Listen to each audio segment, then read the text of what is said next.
Seigneur, j'honore ta présence.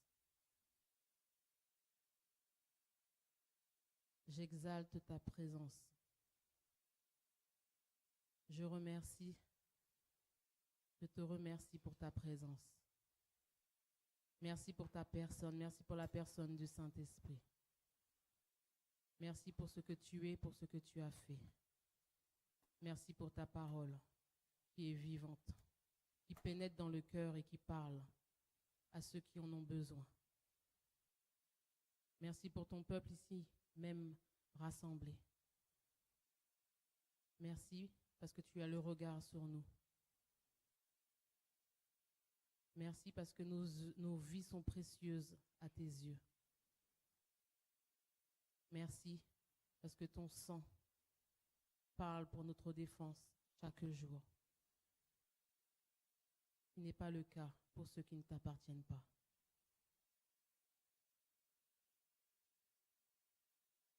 Au nom de Jésus-Christ, Amen.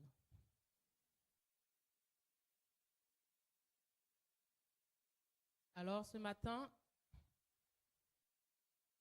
j'ai eu à cœur de parler des relations, les bonnes et les mauvaises relations. Alors les relations, vous savez tous ce que ça veut dire. C'est être en rapport avec quelqu'un, être en contact avec quelqu'un, être connecté à quelqu'un. Alors, il y a des relations amoureuses, il y a des relations amicales, il y a des relations de bon voisinage, familiales, spirituelles. Il y a des relations diplomatiques entre les États. Mais celles que je vais aborder ce matin, ce sont les relations amicales ou fraternelles et les relations spirituelles. Il y a des relations qui sont pour toi positives, des relations qui te mènent vers le haut, des relations qui te font du bien. Et il y a des relations, ce que j'appelle toxiques, des relations qui te maintiennent dans le bas, que quand tu vois cette personne-là ou quand tu t'entretiens avec cette personne-là, tu te sens diminué, tu te sens rabaissé, tu te sens pas bien. Il y a des relations qui sont toxiques. Et les relations, Dieu lui-même est dans les relations. Quand il a créé la terre, il ne l'a pas créée tout seul. Vous vous souvenez qu'il y a marqué dans Genèse 1, il n'a pas dit je vais faire, il a dit faisons. La parole était au commencement, la parole s'est faite chair, Jésus était là à la création du monde. Le Père était là et le Saint-Esprit était là. La Trinité était là quand ils ont créé le monde. Dieu, le Père, n'était pas tout seul. Dieu aime les relations. Et même quand il a dit à Adam, il n'est pas bon que l'homme soit seul, bien sûr, dans le cadre du mariage, mais comme moi je vois que l'homme soit seul, il n'a pas dit il n'est pas bon que l'homme soit célibataire. Il a dit qu'il n'est pas bon que l'homme soit seul, je le prends dans la globalité. Dieu n'aime pas une personne qui est tout seul, qui agit tout seul, qui n'aime pas la fratrie.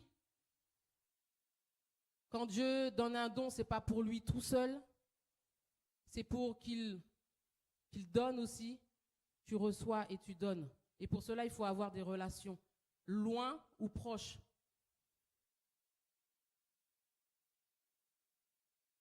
On va aller aussi dans Éphésiens, Noémie. Dieu, à la création, il a créé Adam et Ève parce qu'il voulait une intimité, une relation intime avec eux. Quand le péché est rentré, cette relation a été coupée. Et il a envoyé son Fils pour nous réconcilier avec lui. Vas-y. C'est pourquoi, vous, autrefois païens dans la chair, appelés incirconcis par ceux qu'on appelle circoncis et qui le sont en la chair par la main de l'homme. Souvenez-vous que vous étiez en ce temps-là sans Christ, privés du droit de cité en Israël, étrangers aux alliances de la promesse, sans espérance et sans Dieu dans le monde. Mais maintenant, en Jésus-Christ, vous qui étiez jadis éloignés, vous avez été rapprochés par le sang de Christ. Car il est notre paix, lui des deux n'en a fait qu'un, et qui a renversé le mur de séparation, l'inimitié, ayant anéanti par sa chair la loi des ordonnances dans ses prescriptions, afin de créer en lui-même avec les deux un seul homme nouveau, en établissant la paix, et de les réconcilier l'un et l'autre en un seul corps avec Dieu par la croix, en détruisant par elle l'inimitié. Il a renversé le mur de séparation. Quand il y a une séparation, il n'y a pas de relation. On était ennemis de Dieu. Donc Dieu aime la relation. Il n'y a pas de problème. Dans Apocalypse, on nous dit que Jésus frappe même à la porte de ton cœur parce qu'il veut être en relation avec toi. Quand il envoie ses disciples, il les envoie deux par deux. Il dit dans sa parole aussi que si deux s'accordent, tu peux prier tout seul, mais il insiste, si deux s'accordent sur la terre pour demander quelque chose, quoi que ce soit, le Père, son Père, nous l'accordera. Pour cela, il faut être deux. Il faut s'accorder. Dans Actes, on nous dit aussi que les apôtres, les disciples, étaient chaque jour tous ensemble. Ils étaient chaque jour tous ensemble, assidus au temple. Ils rompaient le pain dans les maisons et prenaient leur nourriture avec joie et simplicité de cœur. Amen. Amen. Les relations sont normales. Dieu lui-même, Dieu le Père, Dieu le Fils, Dieu le Saint-Esprit agissent ensemble. Mais dans toute relation, il faut savoir gérer ses relations.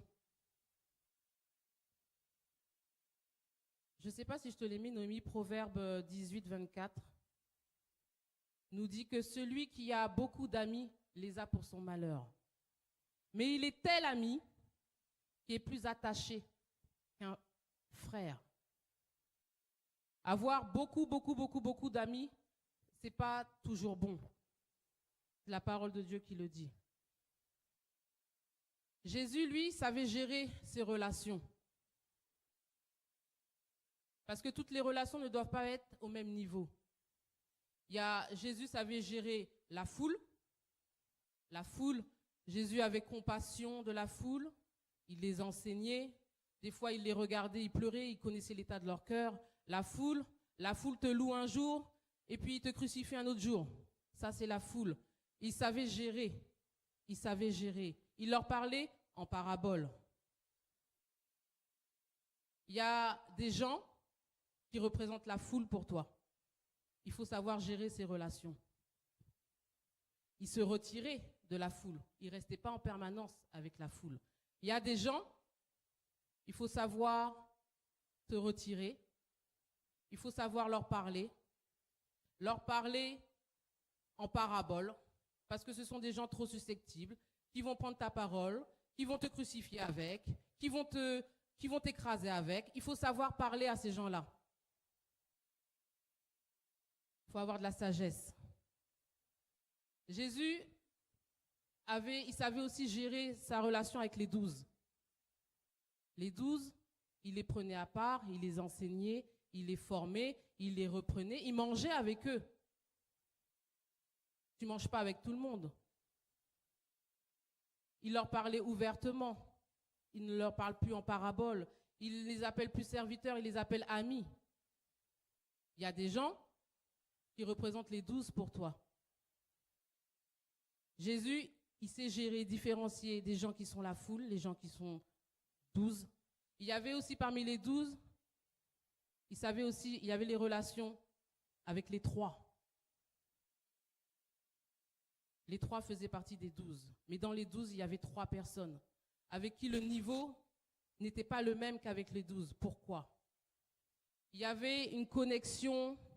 Vous savez, quand vous branchez quelque chose, il y a un courant qui passe, vous êtes connecté. Vous êtes connecté à quelqu'un. Vous êtes connecté. Des fois, vous pouvez être avec quelqu'un et vous n'êtes pas connectés ensemble. Ça passe pas bien, ça passe pas. Il y a toujours quelque chose. La connexion n'est pas bonne. Pourtant, vous êtes frères et sœurs, vous êtes, je ne sais pas, des amis de longue date, mais le niveau de relation que tu as avec cette personne ne doit pas être celle d'avec les 3. Il faut savoir distinguer qui est avec toi. Comment tu places cette personne-là? Est-ce que tu la places dans la foule? Est-ce que tu la places parmi les 12? Est-ce que tu la places parmi les 3? On peut prendre Pierre, Jacques et Jean. Sur la montagne, Matthieu 17, 1, 13. Il est avec ses 12, mais il dit à 3 de l'accompagner. 6 jours après, Jésus prit avec lui Pierre, Jacques et Jean, son frère, et il les conduisit à l'écart sur une haute montagne. Amen. C'est bon, Noémie, c'est bon. Il a dit aux 12 de rester et il a pris les 3. Il y a des relations à qui tu peux te confier et révéler des choses. Il va leur révéler que il ne faut plus regarder la loi et les prophètes. Dans la nuée, Dieu dira à Pierre, à Jacques et à Jean, voici mon fils, écoutez-le maintenant. C'est lui. Ça, c'est une révélation. Et la parole de Dieu nous dit que, tu peux continuer, Noémie? Que cette révélation que Jésus a faite avec les 3, il n'a pas faite avec tout le monde. Passe.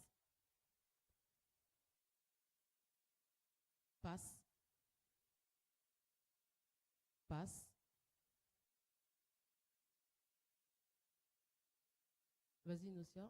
Comme il parlait encore, une nuée lumineuse les couvrit.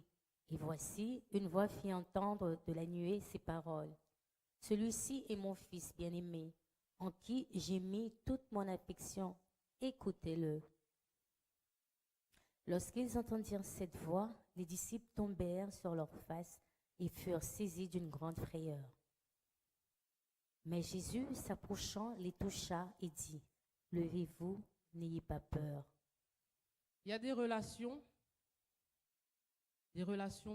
que j'appelle les 3. Elles sont là pour t'édifier. Quand tu as peur, elles sont là pour te réconforter. C'est pas tout le monde. C'est pas tout le monde. Vas-y, continue. Ils levèrent les yeux et ne virent que Jésus seul.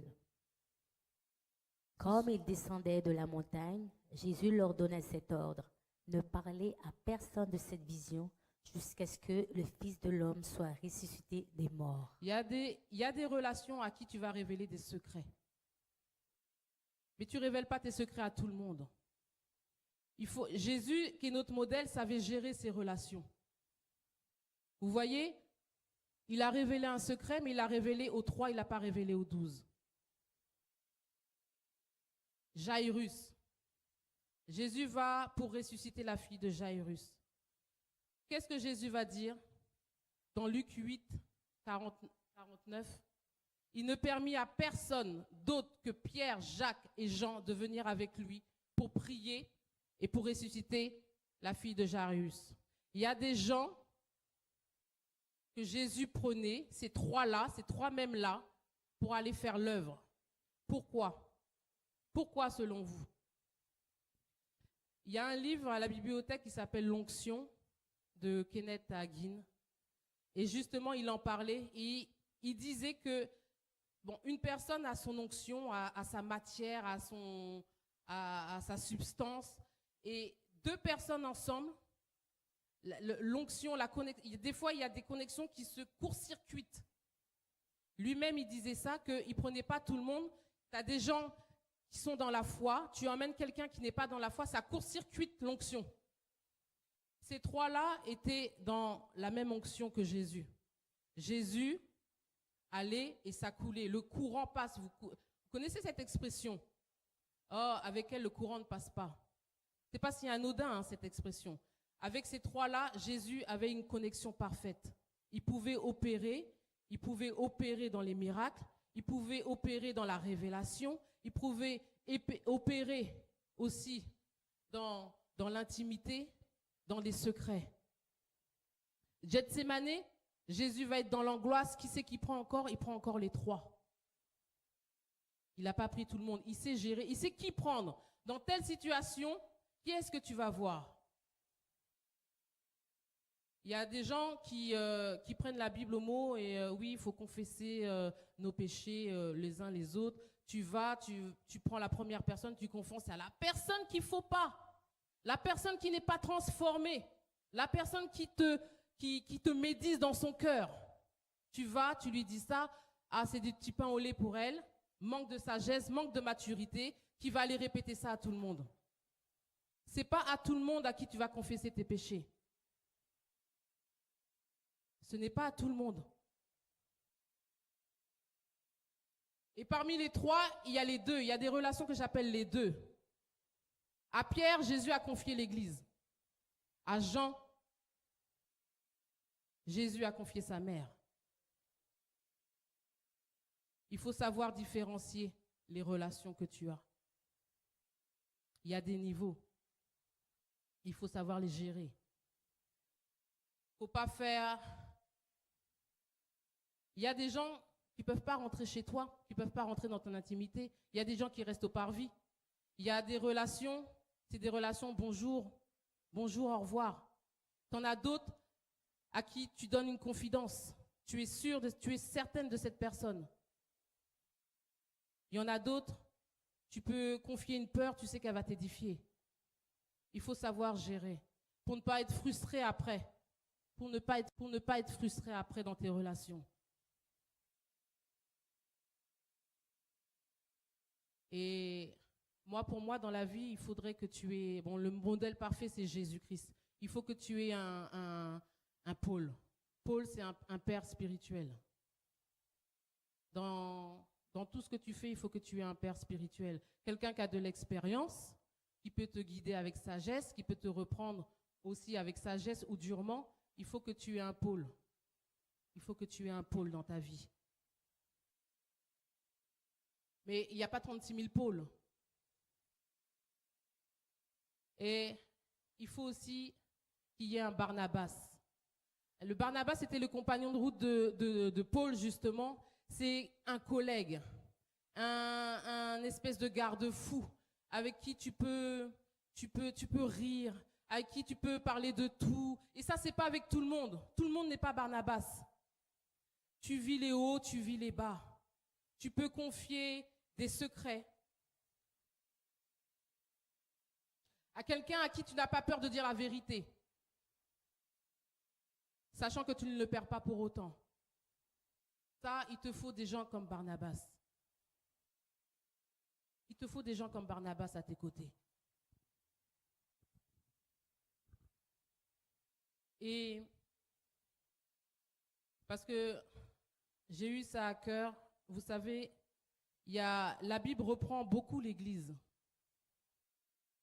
Reprend beaucoup l'Église dans le Nouveau Testament. On nous dit de garder nos cœurs, on nous dit de supportez-vous les uns les autres, c'est-à-dire qu'il y a des gens, tu es en mesure que de les supporter. Ce ne sont pas des gens intimes avec toi. Tu les supportes, tu les aimes et tu les supportes malgré nos différences, tu les supportes malgré leurs défauts, tu les supportes. Mais ça s'arrête là. Et ça s'arrête là. Il faut savoir gérer les relations. La parole de Dieu nous dit que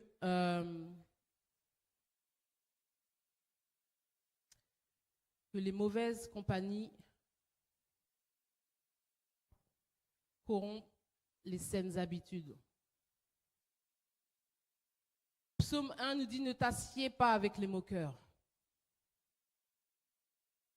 Proverbe 13, 20 dit, celui qui fréquente les sages devient sage.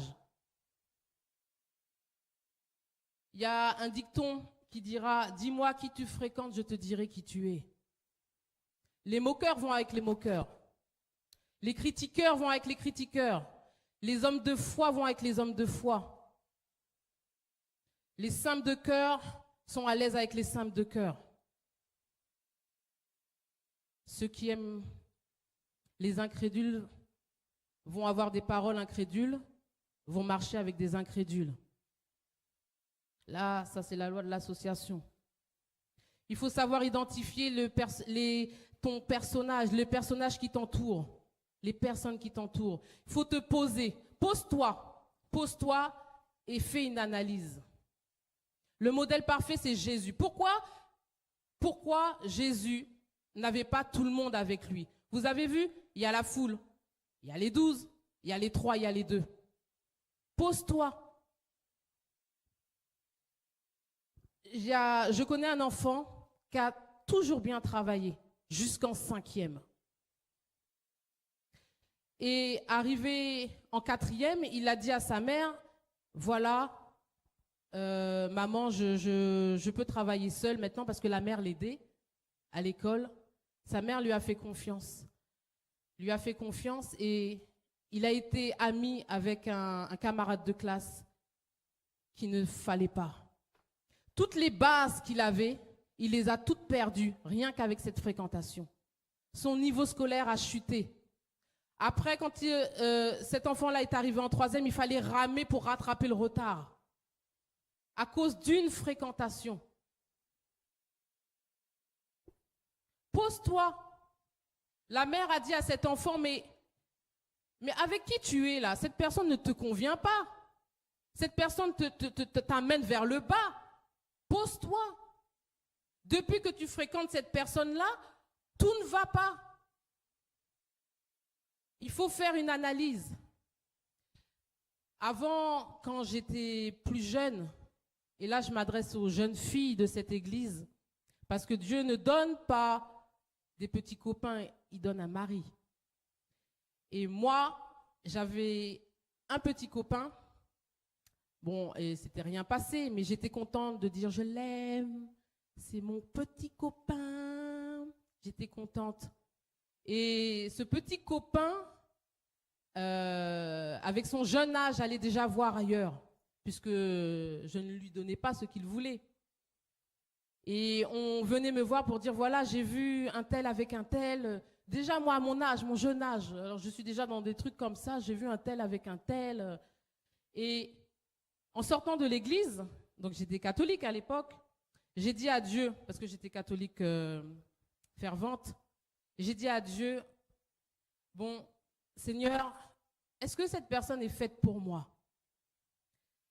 Là, il y avait, je crois que c'était il y avait une réunion de famille, donc il y avait un repas et je dis à ma marraine, tout d'un coup comme ça m'a saisi. J'ai dit viens, on sort, on va se promener. À l'époque, il y avait une ambiance au lac là, avec les radios tropicales et donc elle me dit bon, on va au lac. J'ai dit non, on va au parc Kennedy là, juste à côté. C'est juste pour prendre l'air. On y va et l'après-midi même, hein, qu'est-ce que je vois? Monsieur avec une jeune fille. Bon, la réponse a été claire, mais je n'ai pas réagi tout de suite. C'est-à-dire que je l'ai vu, bon, j'ai fait ma fière, et peut-être quelques jours après, je me suis levée, comme ça je me souviendrai toujours. La première chose que j'ai faite, c'est de me regarder dans un miroir. Alors, je ne sais pas pourquoi j'ai fait ça, mais j'ai fait ça. Et j'ai parlé toute seule, et je me suis dit, mais attends, mais il ne me mérite pas. Il ne me mérite pas. Et puis vous savez comment je suis là, quand je suis saisie, paf, paf, paf, paf, paf, déterminée, je vais jusqu'à chez lui. Comme par hasard, il était là devant chez lui. J'ai dit, viens, il faut que je te parle, mais c'était déterminé. J'ai dit, tu ne me mérites pas. Tu as fait ci, tu as fait ça. Pour qui est-ce que tu te prends? Mais j'ai parlé, tac, tac, tac, et je suis partie fièrement la tête haute. À un moment donné, il faut te poser la question, est-ce que cette personne-là te mérite? Est-ce qu'elle est digne d'être à tes côtés? Sans mépriser une personne, tout en l'aimant. Et dans ces cas-là, si une personne te fait trop de mal, elle rentre dans la catégorie que tu dois la supporter.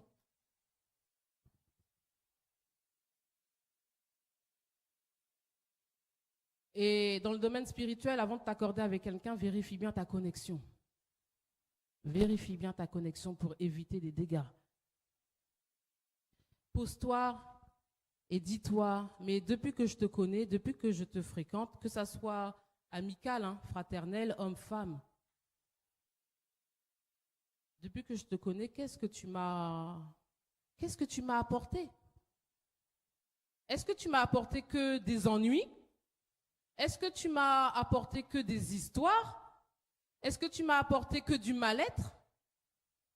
Est-ce que quand je suis avec toi, j'entends « Ah, tu parles sur moi, elle a parlé sur toi. » Est-ce que c'est des situations? Pose-toi la question depuis que tu connais cette personne, qu'est-ce que cette personne t'a apporté de bien? Les bonnes et les mauvaises relations.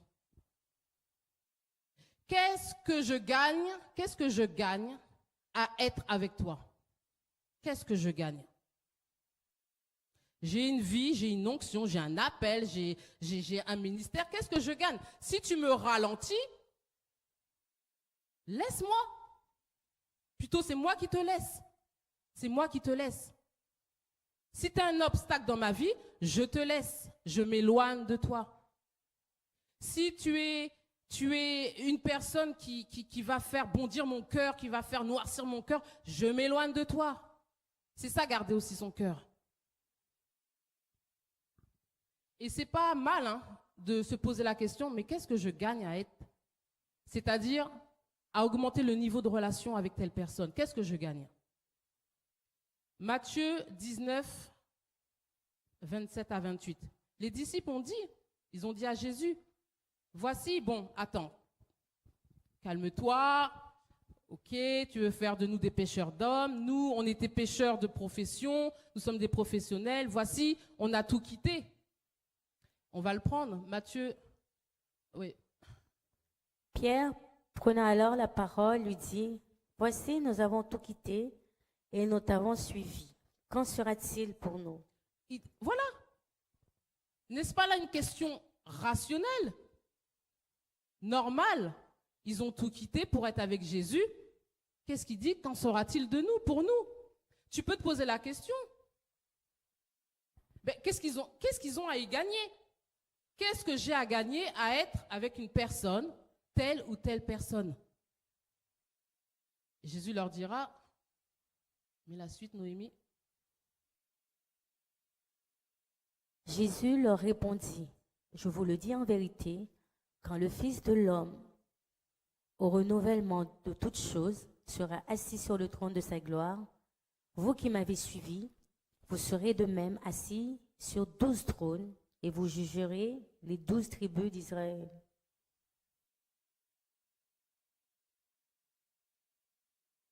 Il n'y a que ça. D'accord, ok. Donc là, Jésus leur répond, ils seront assis sur le trône de sa gloire. Et en plus de ça, ils auront la vie éternelle. La vie est courte, vous savez, il y a des gens que Dieu envoie à vos côtés, parce que c'est Dieu qui fait les connexions. C'est Dieu qui fait les raccordements.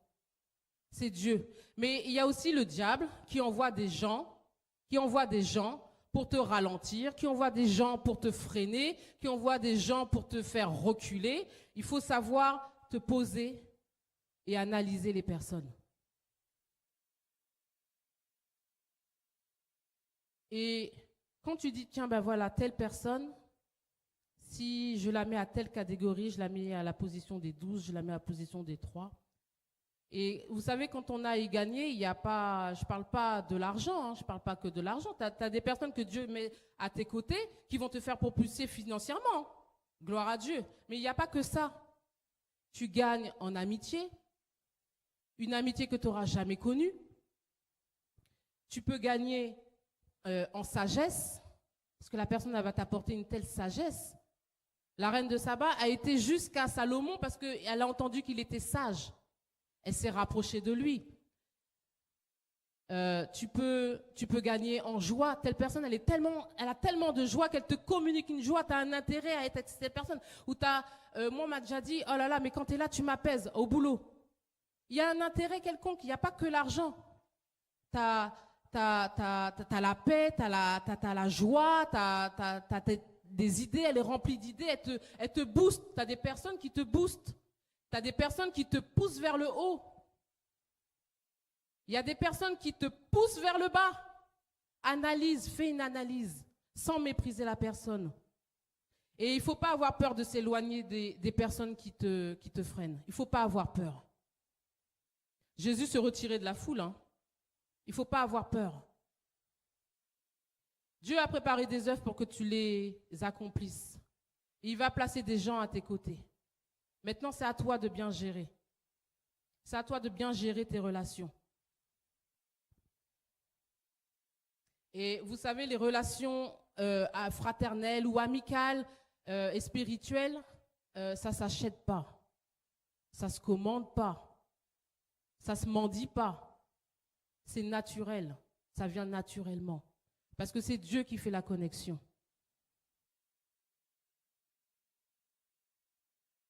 Vous voyez David et Jonathan? On va le prendre 1 Samuel 18, 1 à 3. David avait achevé de parler à Saül, et dès lors, l'âme de Jonathan fut attachée à l'âme de David, et Jonathan l'aima comme son âme. Un tel degré d'amitié. L'aima comme son âme. Et là, vous voyez, c'est une amitié, une relation amicale à toute épreuve, d'une fidélité incomparable, d'un amour fraternel désintéressé. Je crois que j'ai mis la suite, Noémie. Ce même jour, Saül retint David et ne le laissa pas retourner dans la maison de son père. Jonathan fit alliance avec David parce qu'il l'aimait comme son âme. Il ôta le manteau qu'il portait pour le donner à David et il lui donna ses vêtements, même son épée, son arc et sa ceinture. David allait et réussissait partout où l'envoyait Saül. Il fut mis par Saül à la tête des gens de guerre et il plaisait à tout le peuple, même aux serviteurs de Saül. Que Dieu t'envoie des personnes comme Jonathan, qui te fassent réussir dans tout ce que tu entreprends. Il y a des connexions qui te sont bénéfiques. Là, vous voyez Jonathan, David allait et réussissait partout. Jonathan lui a donné son manteau, sa ceinture. Que tu aies des personnes qui te fassent briller. Tu dois briller. Jésus t'appelle la lumière du monde. Vous voyez la lune? La lune, elle éclaire la nuit, mais elle n'éclaire pas. La lune ne brille pas. Elle est en trajectoire du soleil et c'est le soleil, les reflets du soleil qui font briller la lune et qui reflètent sur la terre.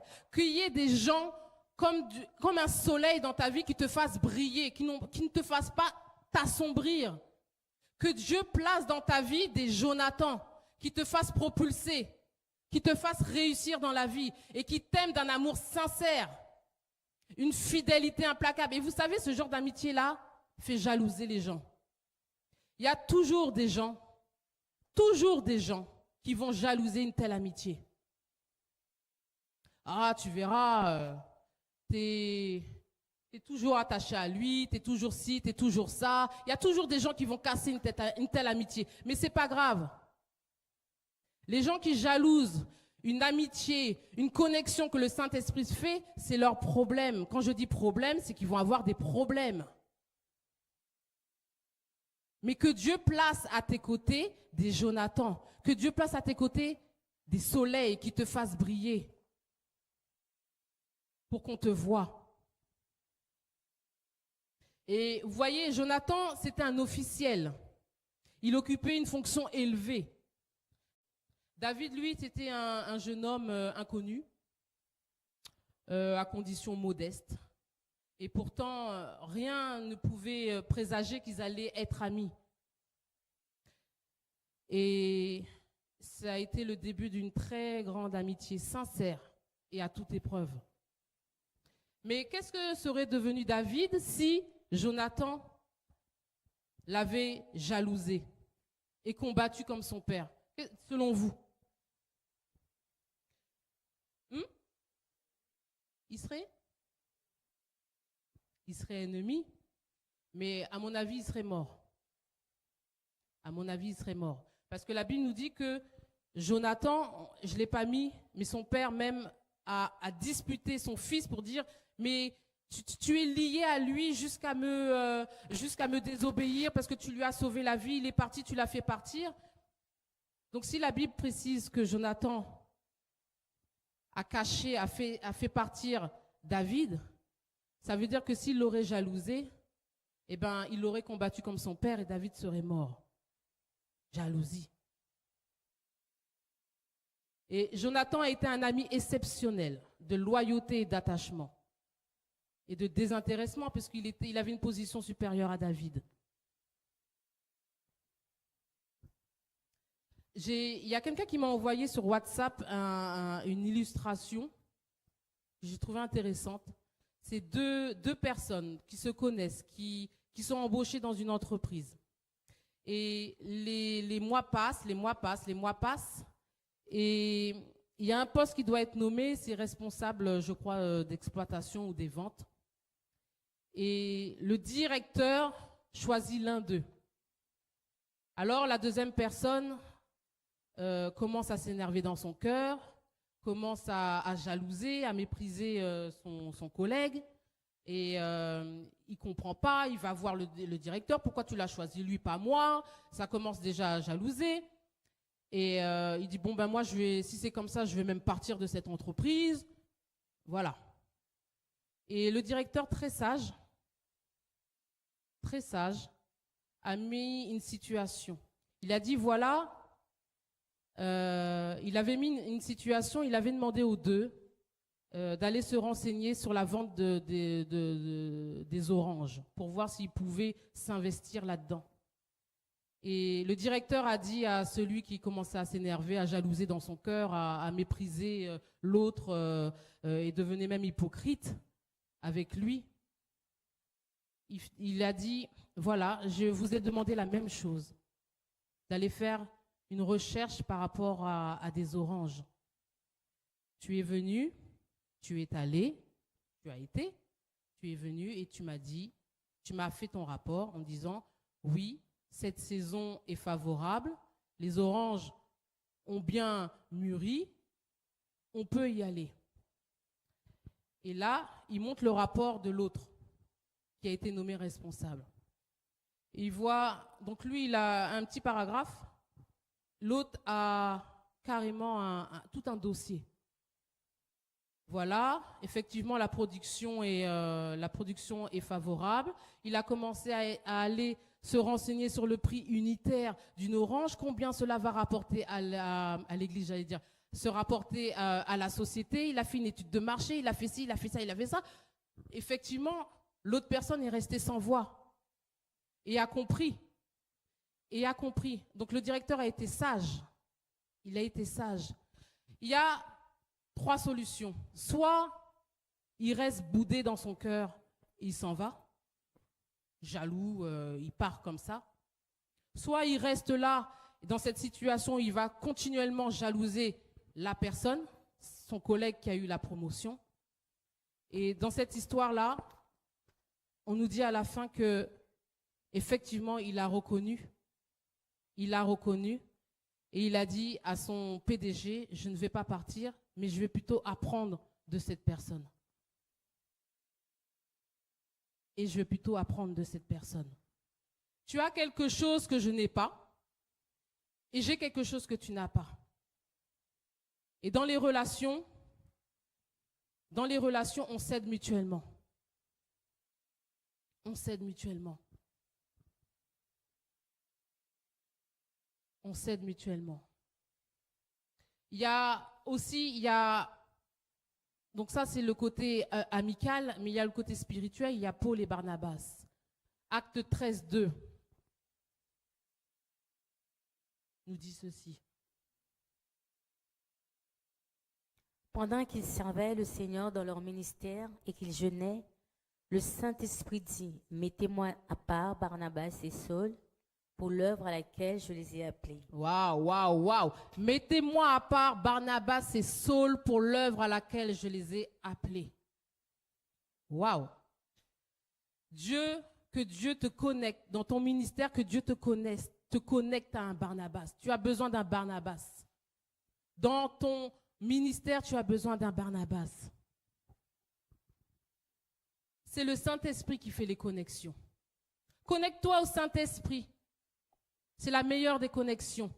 Il va placer, tu sais que Dieu place toujours, il passe toujours par l'homme. Sinon, il aurait sauvé l'humanité lui-même, il aurait envoyé un grand ange. Non, Jésus est passé, il s'est fait homme pour te sauver. Il va toujours passer par un homme. Mais que le Saint-Esprit te donne un Barnabas pour t'aider dans le ministère. Amen.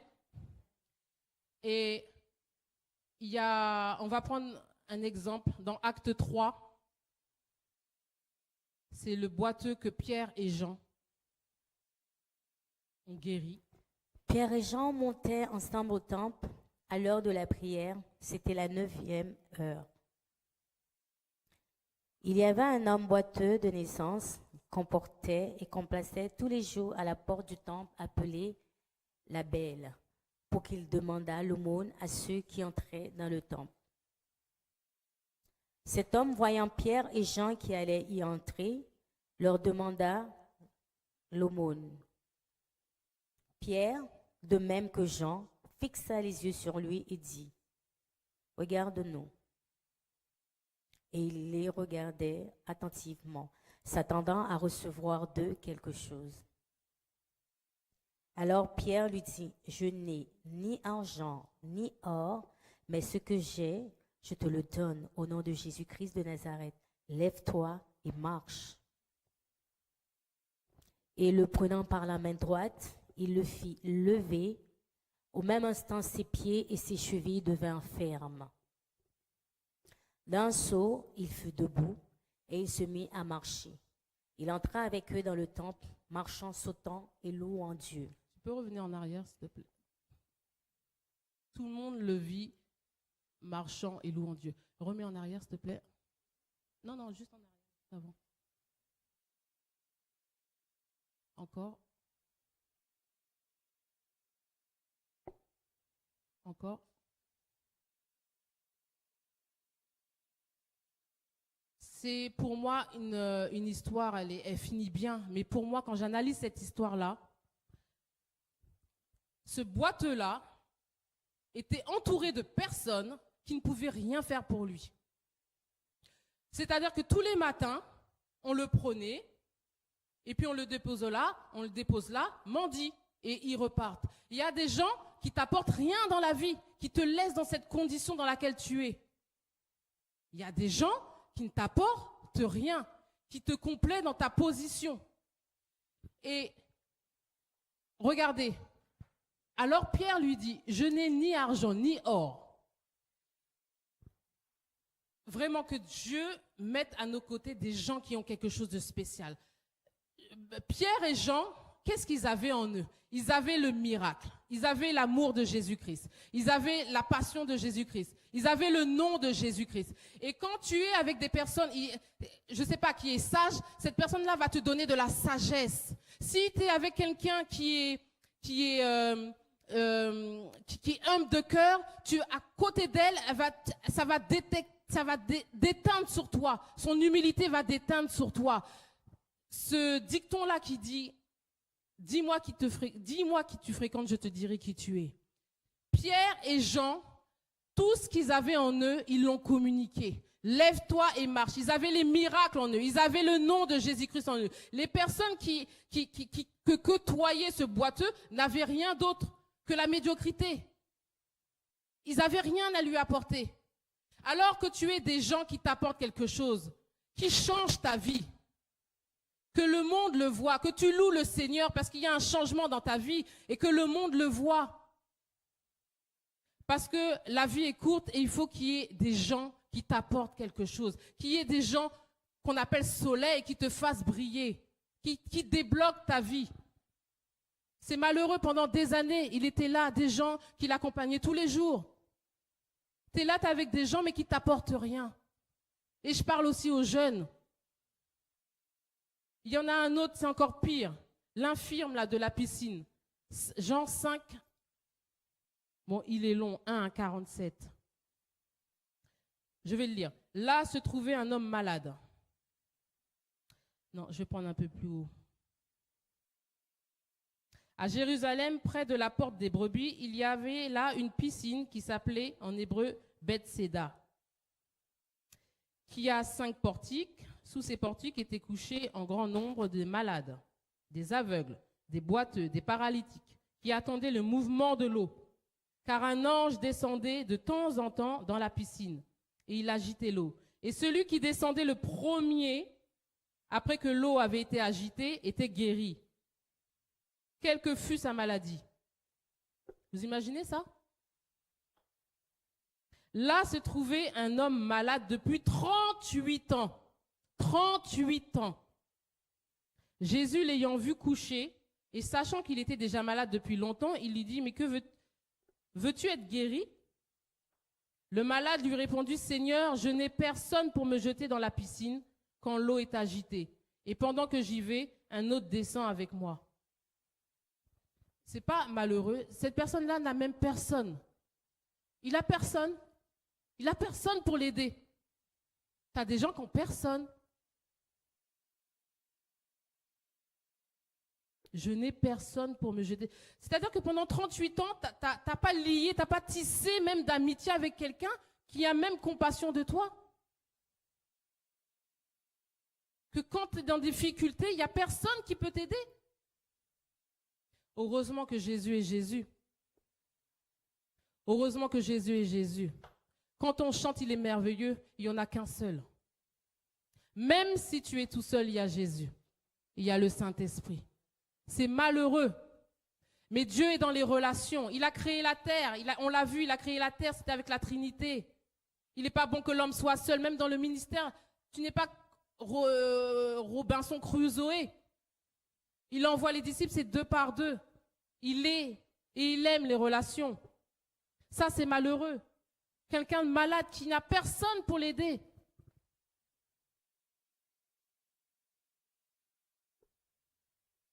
J'avais lu une fois une histoire, c'était un aigle. L'œuf avait parachuté dans une ferme. Ça fait que la maman poule a élevé cet aigle. Et l'aigle grandit, et puis il s'aperçoit quand même qu'il est différent des autres. Il a en lui la force, l'envie de voler, mais il voit que ses frères poules, ils battent des ailes, mais ils ne volent pas très haut. Et puis un jour, il regarde en haut, et puis il voit quelqu'un qui est semblable à lui. Il dit, mais attends, mais cet oiseau-là me ressemble. Il regarde la poule, il regarde l'autre poule, il dit, mais lui me ressemble. Mais que tu t'assembles à des gens qui te ressemblent. Détache-toi des gens qui ne te ressemblent pas. Détache-toi, n'aie pas peur de te détacher. Et là, quand il a vu l'aigle, un aigle qui le ressemble, qu'est-ce qu'il a fait? Il a regardé à gauche, il a regardé à droite, il s'est élancé et il l'a vu même qu'il volait. Il ne battait pas juste des ailes et puis il retombait. Il volait. Ce n'est pas la même catégorie de personnes. Quand Dieu te donne un don particulier, préserve ce don-là. Vraiment, je prie pour que Dieu vraiment mette à tes côtés des gens qui te fassent propulser dans la vie. Jésus a dit même, il est avantageux que je m'en aille. Le Saint-Esprit est ton avantage. Le Saint-Esprit est ton avantage. Fais une analyse. Et si tu vois qu'il y a des gens qui t'apportent, garde-les. Il faut savoir aussi conserver, il faut savoir aussi entretenir une amitié, une relation. Vous savez, la fusée, j'avais vu un film, la fusée, là, quand elle doit être propulsée, hein, j'avance vers ma destinée, là, le chant, là, je rentre dans ma destinée. Mais je rentre dans ma destinée, il faut te détacher de certaines personnes qui t'attachent, là, qui te retiennent vers le bas. Je rentre dans ma destinée, fais une analyse, la fusée, quand elle décolle, à un moment donné, tout ce qui était là autour d'elle, pour qu'elle puisse être propulsée, il faut qu'elle se détache. Il y a des choses là, des petits, je sais pas comment on appelle ça là, je sais pas comment on appelle ça. Tout ce qui entoure la fusée là. À un moment donné, quand la fusée prend de l'altitude, toutes ces petites choses là se détachent. Je sais pas comment ça s'appelle. Ça se détache. Tu es une fusée, on t'appelle la lumière du monde. Fais une analyse. Gère tes relations. Détache-toi des personnes qui n'en valent pas la peine ou qui te font ralentir.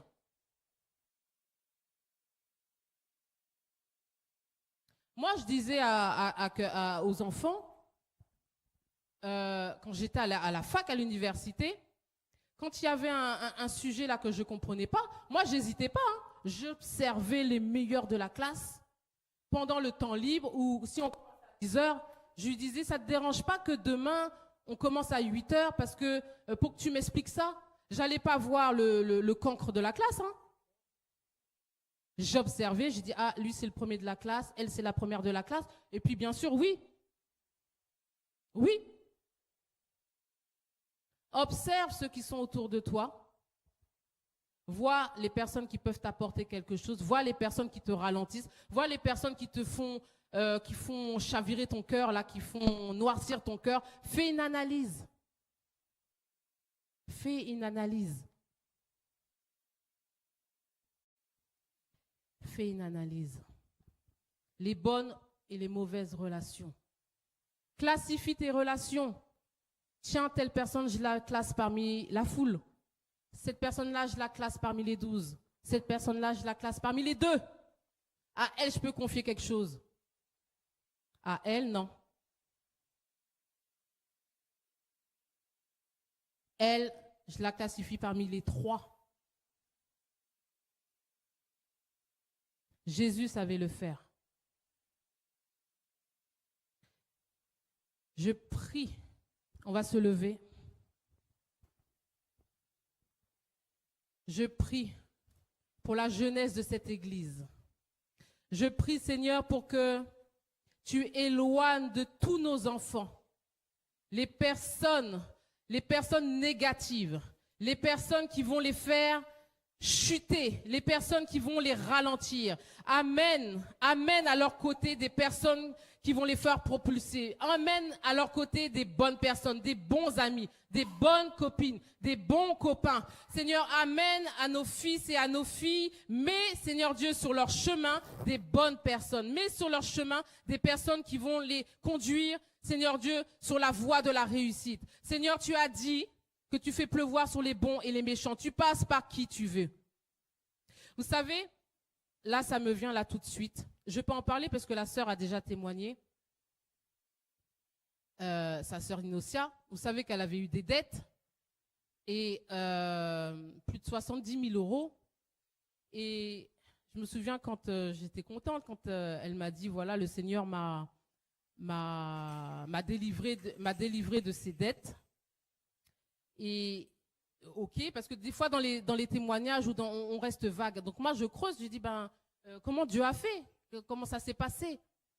Et Inocia qui me dit en fait Lucier lui a donné un conseil d'aller déposer un dossier de surendettement. J'ai dit le Seigneur est bon, hein, parce que je me suis souvenu qu'1 an auparavant, j'avais regardé une émission, un reportage, et j'ai regardé, c'était une émission sur le surendettement. Donc automatiquement, je pense à ma sœur Inocia. Je lui dis, tiens, il faut déposer un dossier. Je vais voir Inocia tout de suite le lendemain. Je dis, Inocia, j'ai vu ça. J'ai dit, peut-être que tu devras aller déposer un dossier. Mais ça, c'est Dieu qui a voulu sauver Inocia là, à travers ce que j'avais dit, ce que je lui avais dit. Mais Inocia n'avait pas pris en considération ce que je lui avais dit. 1 mois après, je lui dis, Inocia, tu as déposé un dossier? Non, non, j'ai pas encore fait. J'ai lâché l'affaire. 1 an est passé. Donc là, c'est la parole de Dieu qui a été envoyée, mais Innocent n'a pas pris en considération. Dieu passe par qui il veut. Mais Dieu est bon. Et un jour, Innocent a eu un problème avec les huissiers. On lui a pris sa voiture. Ça s'est fini en vinaigre. Et après, elle était retournée voir l'huissier qui lui dit exactement la même chose. Mais là, comme c'est quelqu'un du milieu, peut-être elle a pris en considération la même parole. Et Dieu, dans sa bonté et sa miséricorde, est fidèle parce qu'il voulait délivrer Innocent. Et il est fidèle, Dieu. Et je bénis Dieu et il passe par qui il veut. Quand il a un plan A, il a aussi un plan B. Dieu est grand et Dieu, il est fidèle. Et je prie parce que Dieu est le Dieu de la connexion. La meilleure des connexions, c'est le Saint-Esprit.